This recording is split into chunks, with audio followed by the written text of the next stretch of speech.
क्या आपको पता है कि हर मिनट YouTube पे 300 घंटों का कंटेंट अपलोड होता है और एक दिन में 500 करोड़ वीडियो देखे जाते हैं। जब एक प्लेटफॉर्म पे इतना सारा कंटेंट है तो इट्स वेरी डिफिकल्ट टू से what works and what doesn't. In fact 10 साल पहले YouTube ने $200 मिलियन मतलब 140 करोड़ रुपए दिए थे बड़े बड़े ब्रांड्स और बड़े बड़े टीवी नेटवर्क्स को टू मेक कंटेंट, क्योंकि उन्हें लगा YouTube का फ्यूचर यही है। जब ये ब्रांड्स कंटेंट बनाने लगे तो उन्हें मालूम पड़ा कि ये कंटेंट चलता नहीं है। In fact these brand and these networks for using the biggest cameras, the biggest budgets to shoot, मगर एक ऑडियंस उन्हें देखना ही नहीं चाहती थी। एक दूसरे साइड पे YouTube पे सिंगल क्रिएटर्स जो अपने घर पे जो भी कैमरा पड़ा था, अपने वेब कैम, अपनी पुरानी हैंडी कैम और फोन के कैमरास यूज करके वीडियोस बनाने लगे और वाइल्डली सक्सेसफुल होने लगे। इनने मिलियंस ऑफ फॉलोअर्स गार्नर किए और बिलियंस ऑफ व्यूज। तभी YouTube को समझ आया कि एक क्रिएटर में कितनी ताकत होती है। And as we know, advertising follows eyeballs and attention, और ये सिंगल क्रिएटर्स के पास वो ही था। तो ये ब्रांड्स ने सिंगल क्रिएटर्स को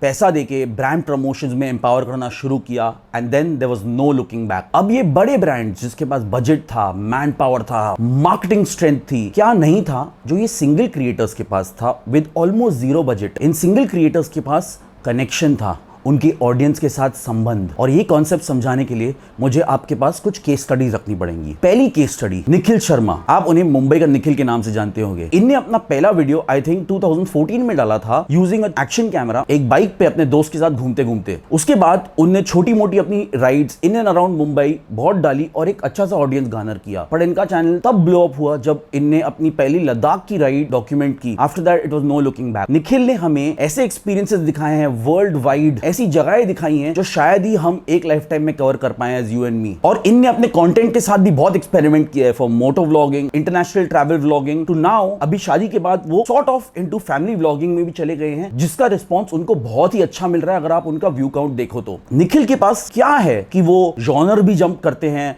ही went from moto vlogging to travel vlogging to family vlogging, और फिर भी उनकी ऑडियंस ने उनको इतना प्यार दिया है। वो है उनका कनेक्शन, उनका संबंध अपनी ऑडियंस के साथ। In fact in Nikhil's own words वो कहते हैं जनता जनार्दन है ये सब जानती है। He knows the power and the connection he shares with his audience. In fact वो कितनी बार अपना कैमरा उठा के बोलते हैं कि मुझे गुस्सा आया और आज मैं इतना अमेजिंग फील नहीं कर रहा हूं और इसलिए मैं ये कैमरा उठा रहा हूं क्योंकि आपसे बात करके मुझे बहुत अच्छा लगता है। He knows that the audience listening on the other side loves to hear that. Also, he gets lot of powerful messages from his audience saying that हमारा दिन बुरा था, हम डिप्रेशन से गुजर रहे थे और आपका वीडियो देख के हमें इतना अच्छा लगा। इनफैक्ट यही नहीं, निखिल के जितने भी दोस्त हैं around him, they have also become micro influencers. In fact जब भी उनके कोई दोस्त मिसिंग जाते हैं व्लॉग से तो the comment section is full of where is your this friend, where is your that friend. That is the love they share with Nikhil and the people he introduces in these vlogs. Nikhil has never run behind cinematic videos and big shots. Yes, today he uses a big camera and why not? But he always loves sharing one-on-one. In fact, he always says that ye bikta hai, showing his face because he knows that this is the connection with the audience. They have come to see this and he gives them that. Which is why वो इतना successful है YouTube पे. In fact, he is the first vlogger to cross 1 million subscribers. Second case study पे आते हैं तो वो है गौरव तनेजा की। You might know him as Flying Beast, but he didn't start his journey like that. In fact, उन्होंने अपनी journey शुरू की थी as Fit Muscle TV. If you don't know Gaurav's journey, he is a pilot. Also, he is from IIT and he was a bodybuilder. तो उन्हें लगा the simplest way of juggling work and something he wanted to do was share his knowledge about bodybuilding, something he knew best. So उन्होंने अपने बैठ के one-on-one camera पे अपनी knowledge share करना शुरू किया। और गाइज, जब आप बहुत ज्यादा वैल्यू ऐड करते हो ना किसी के लाइफ में तो suddenly you start garnering an audience, और इनके पास बहुत ज्यादा वैल्यू था। He started making a great audience in the bodybuilding industry. From there, he realized कि he wanted to also start a vlogging channel. उन्होंने अपना vlogging channel शुरू किया और अपनी लाइफ दिखाई as a pilot, and that was also very successful. मगर उनका सक्सेस मैग्नीफाई हुआ जब उनने फैमिली व्लॉगिंग शुरू की। उनके मॉम, उनके डैड, उनकी वाइफ, उनका घर में जो चलता है वो लोग ने इतना इन्वेस्ट कर दिया अपने आप को उसमें कि there was no looking back for him.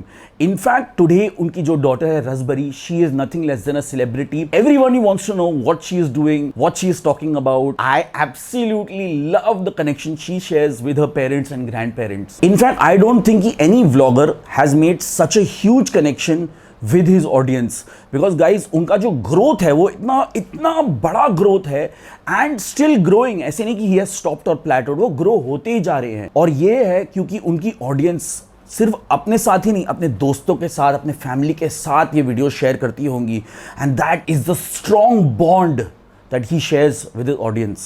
Guys, आपको एक चीज समझनी पड़ेगी that people come on YouTube not to watch big cinematic videos. They come because of relationships, because of the bonds that they have formed with these people that they are watching.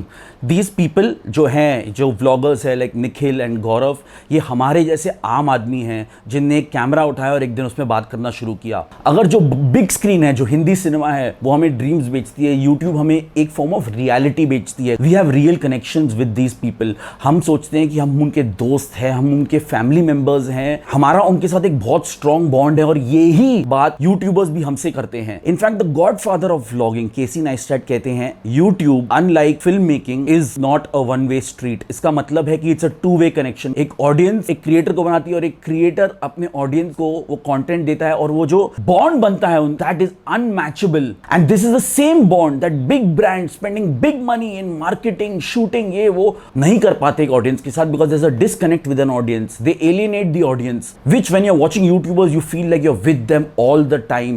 You know what they're doing, what they're eating, and how similar they are to you and me. And guys, to drive the point home, मैं last example use करना चाहूँगा is of Bhuvan Bam, one of the biggest YouTubers India has ever seen. In fact, he is the first single creator जिनने 1 करोड़ की audience pi, 10 million subscribers, and that was sitting in his room shooting with his mobile phone without a tripod. अगर आप भुवन के interviews देखोगे, उन्होंने एक interview में ये भी कहा है कि उन्होंने अपना एक वाइन एक रेड कैमरा से शूट किया था. Guys, red camera is what movies and web series are shot on today. उन्होंने वो यूज किया था और उन्हें वो वीडियो डिलीट करना पड़ा क्योंकि लोग का मैसेज आया कि बॉस हमको तो वो ही देखना है, वो मोबाइल फोन से जो आप वीडियो बनाते हो. That is the solid connection he shares. They do not want to see his larger than life big set. They do not want to see him shooting on big cameras. They just want him to be Bhuvan Bam on that mobile phone camera. Guys, I hope आपको ये video अच्छा लगा हो and आपको समझ आ गया होगी कि कनेक्शन और संबंध ऑडियंस के साथ कितना इंपॉर्टेंट होता है. It is bigger than the sets, it is bigger than the cameras, it is bigger than everything.